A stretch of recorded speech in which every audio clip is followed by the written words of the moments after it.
Hey, this is Shane, Point to the Word. This will be part number 13 of our Catholics Christian. So I got a couple topics I want to cover. I've actually been studying more about like Lutheranism and Martin Luther and all that stuff.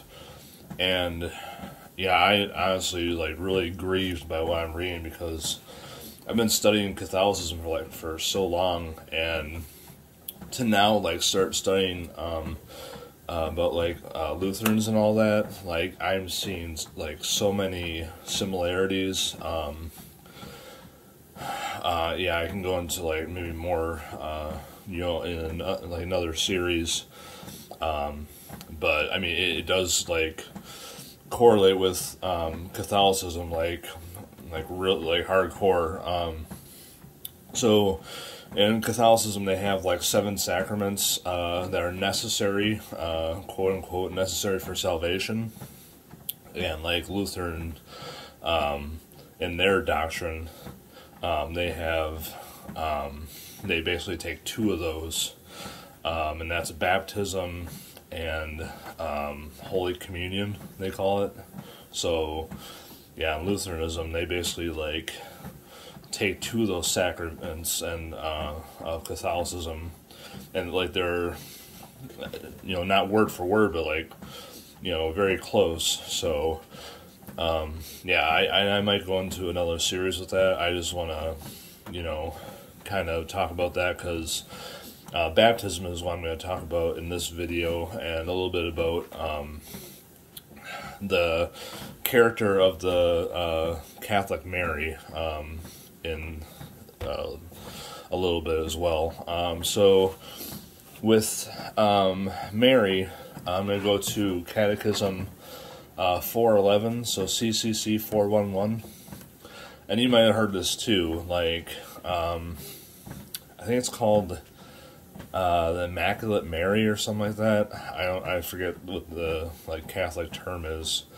But basically that Mary is sinless and she's never sinned before.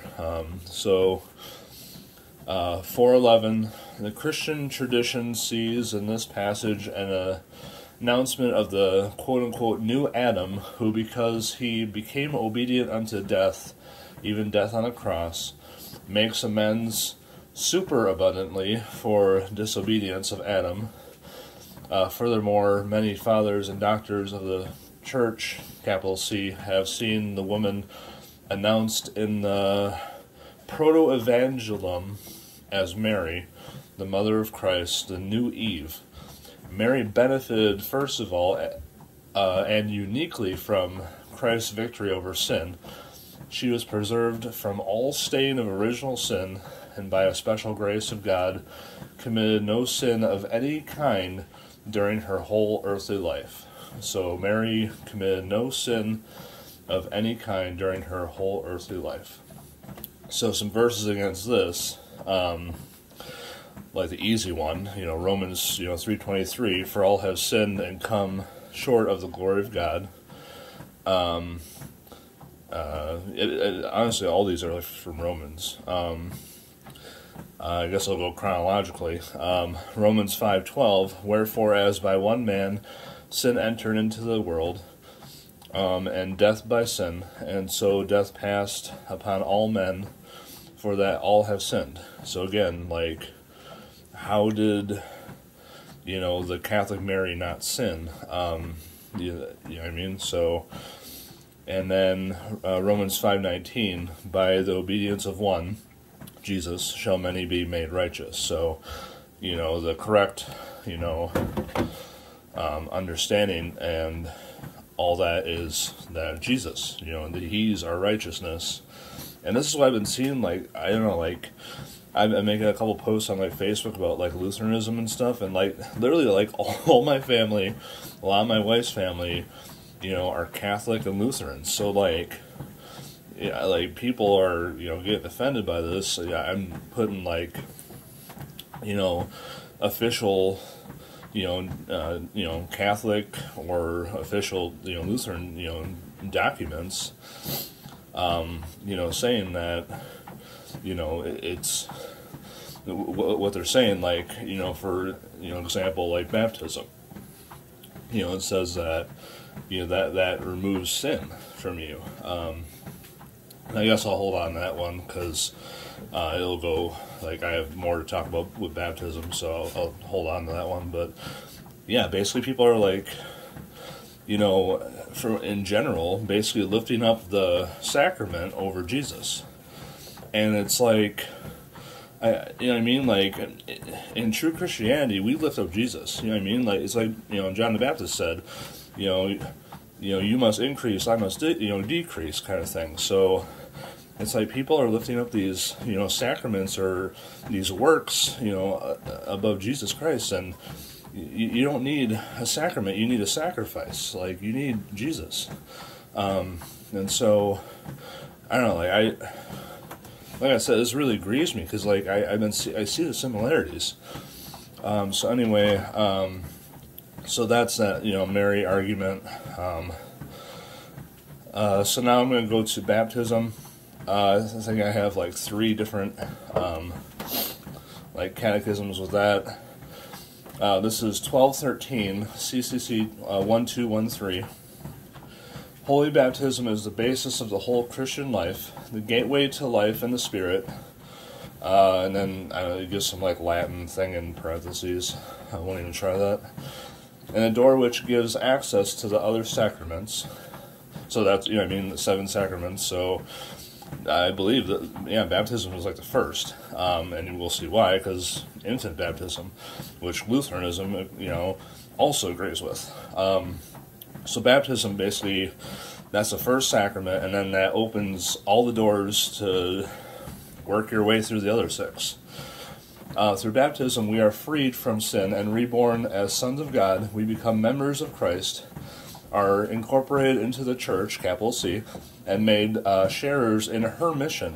Baptism, and this is quotes, baptism is a sacrament of regeneration through water in the Word. Alright, so now this will be Catechism 1227, so CCC 1227. I encourage you, as always, to look these things up. So they have, according to the Apostle Paul, the believer enters through baptism into communion with Christ's death, is buried with him, and rises with him. And then later on it says, the baptized have, quote-unquote, put on Christ. Through the Holy Spirit, baptism is a bath that purifies, justifies, and sanctifies. So, you know what I mean? Like, it's a bath, and it's water, you know what I mean? And so, like, and then the argument that everyone else is having, they bring up John 6. And this is, Lutherans doing this. And I said, it was actually a family member who said this, through marriage, a family member, my wife's, who basically said, oh yeah, but, what about John 6? It says to, consume, Christ's flesh and, like, drink his blood and all that. And I said, this is the exact same argument. This is a Lutheran. This is the exact same argument that Catholics make. Like, the exact same argument. Like, I've always known that, Lutherans are basically like Catholics, little sister, and, like, they're so similar, and I knew this, and I guess I didn't understand how similar they are. I don't know. I'm trying to, like, I grew up Lutheran, so I'm like, trying not to get, like, emotional over this, because, I don't know, it does grieve me. Yeah, so another one, whoa, uh-oh, my iPhone, I'm using my kid's iPhone, and just, like, totally glitched out. I've never seen that before. Let's see here, multitasking. Alright, so that's all good now. That was really weird. CCC 1250, born with a fallen human nature and tainted by original sin, children also have need of the new birth and baptism to be freed from the power of darkness and brought into the realm of the freedom of the children of God, to which all men are called. The sheer gratuitousness of the grace of salvation is particularly manifest in infant baptism. The church and the parents would deny a child the priceless grace of becoming a child of God were they not to confer baptism shortly after birth. So what manipulation? They shame you into doing this. The church. I'm just going to read it over. The church and the parents would deny a child the priceless grace of becoming a child of God were they not to confer baptism shortly after birth. That's ridiculous. And again, it all goes back to lifting up the church, the capital C church, or the sacraments, or the work. It's all it does.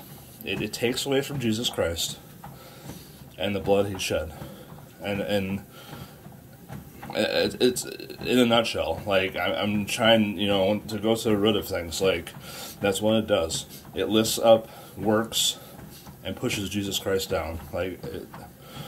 So all the works that are happening, like they lift up, and so I want Jesus Christ to increase, as John the Baptist said. And so verses I can have for this mainly come from Hebrews. So neither by the blood of goats and calves, but by his own blood he entered in once into the holy place, having obtained eternal redemption for us. So that kind of goes with baptism and communion. For if the blood of bulls and goats and the ashes of an heifer sprinkling unclean sanctify the purifying of the flesh, how much more shall the blood of Christ, who through the eternal Spirit offered himself without spot to God, without spot, and that is a good one to go against, I think it's CCC 1030, who, when it says that their Christ imperfectly purifies, this says without spot. You have a different Jesus. You do. Like, the Catholic Jesus is totally different from the true one. And continuing, this is Hebrews 9, chapter 9, 13, and 14. So I'll start over again. I was getting off topic. For if the blood of bulls and goats and the ashes of an heifer sprinkling and unclean sanctifies to the purifying of the flesh, how much more shall the blood of Christ, who through the eternal Spirit offered himself without spot to God, purge your conscience from dead works to serve the living God. Hebrews chapter 13, verse 12.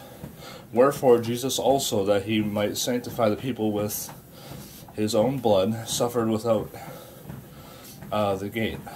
And then Romans 5:9, much more then, being now justified by his blood, we shall be saved from the wrath through him. It's Jesus Christ. It's his blood. That's what saves us. You know what I mean? It's not, you have to be baptized to be saved, or you need to take this Holy Communion to be saved. You need infant baptism. Go back to that one.